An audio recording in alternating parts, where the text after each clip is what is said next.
सदाचारी व्यक्तीजवळ लक्ष्मी, दान यांचा वास असतो.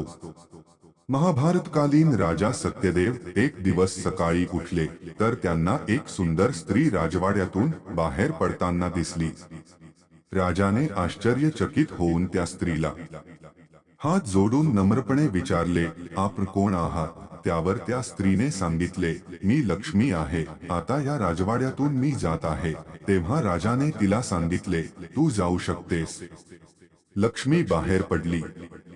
नंतर लक्ष्मीच्या पाठोपाठ एका सुंदर पुरुषाला राजवाड्याबाहेर पडताना पाहून राजाने त्यालाही विचारले, आपण कोण आहात? त्याने उत्तर दिले, माझे नाव दान आहे. लक्ष्मी बाहेर गेल्यानंतर आपण दान करू शकणार नाही, म्हणून मीही तिच्यासह जात आहे. राजाने सांगितले, आपण सुद्धा राजवाडा सोडून जाऊ शकता. त्यानंतर त्याच्या पाठोपाठ तिसरा पुरुष यश निघून गेला. त्यानंतर चौथा पुरुष प्रकट झाला अन बाहेर पडू लागला. तेव्हा राजाने त्यालाही हात जोडून नम्रपणे त्याचे नाव विचारले.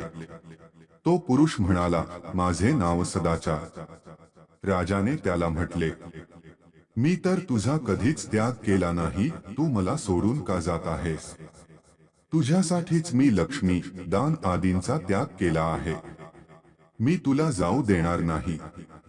तू मला सोडून गेलास तर माझे सर्वस्व जाईल. राजाचे हे बोल ऐकून सदाचार राजवाड्यातच थांबला.